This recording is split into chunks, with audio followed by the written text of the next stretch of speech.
One road, 3,400 kilometers, 16 provinces, 45 years of war, $3 billion, and thousands of lives lost in its construction.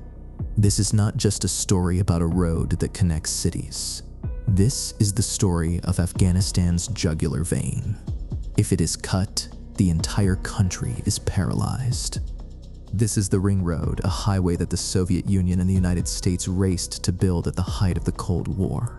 A road that the Taliban used to capture Kabul twice, and a road that, today in the year 2025, still claims hundreds of lives. When American and Soviet engineers stood on opposite sides of Afghanistan in the 1960s, they didn't know they were writing the destiny of a nation. Today, 2/3 of the population lives within 50 kilometers of this asphalt. Whoever controls this road controls Afghanistan. And that is exactly what everyone wants. The story begins in the late 1950s. Afghanistan was in a unique position.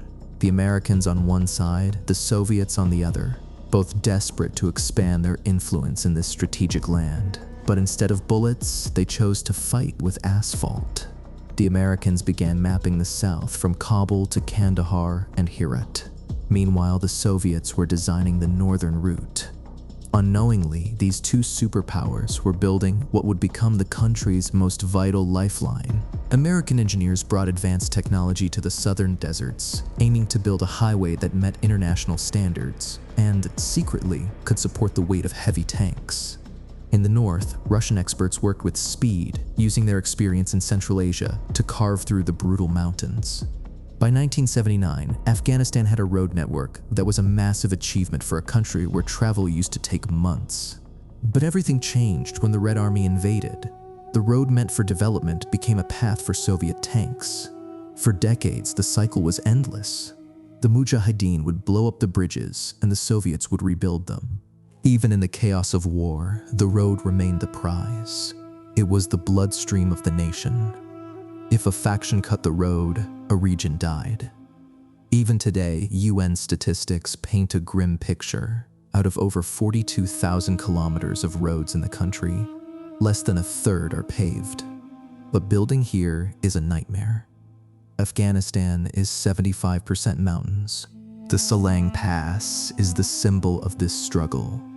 At an altitude of nearly 4,000 meters, buried under 6 meters of snow in winter, Soviet engineers drilled a tunnel here that was once a marvel of the world. But it became a death trap. A fire in the tunnel in 1982 killed hundreds, perhaps thousands.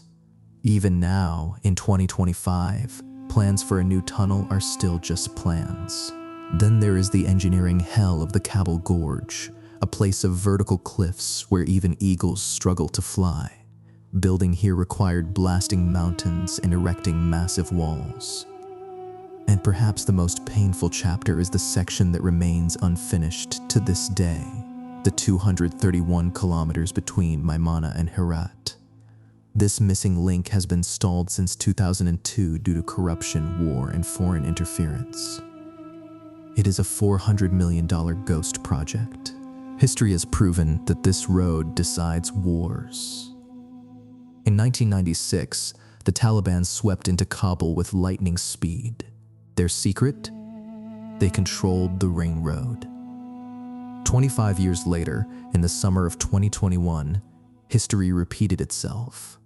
They took the border posts, then the highway, and Kabul fell like ripe fruit. The National Army, isolated in bases away from the road, didn't stand a chance.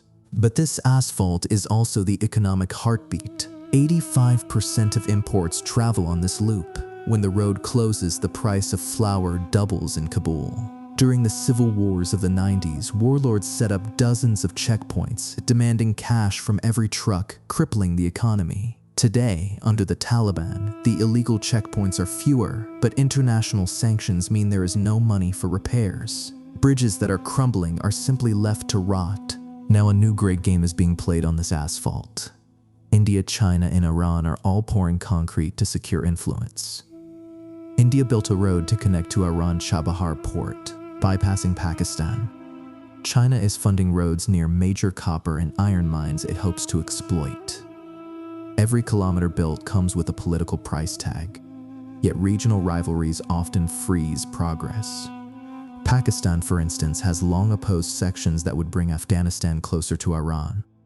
Today in 2025, the ring road is in critical condition. While the Taliban government faces the monumental task of maintenance without funds, the road is slowly disintegrating.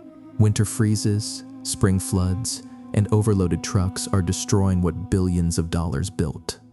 Ultimately, the ring road is more than infrastructure. It is a symbol of Afghanistan itself, scarred yet resilient, incomplete yet essential, dangerous yet full of hope. Every kilometer holds a story of superpower rivalry, civil war, and broken dreams. Perhaps one day, when the final gap is closed, Afghanistan can finally complete its circle and find a path that leads not to war, but to a future.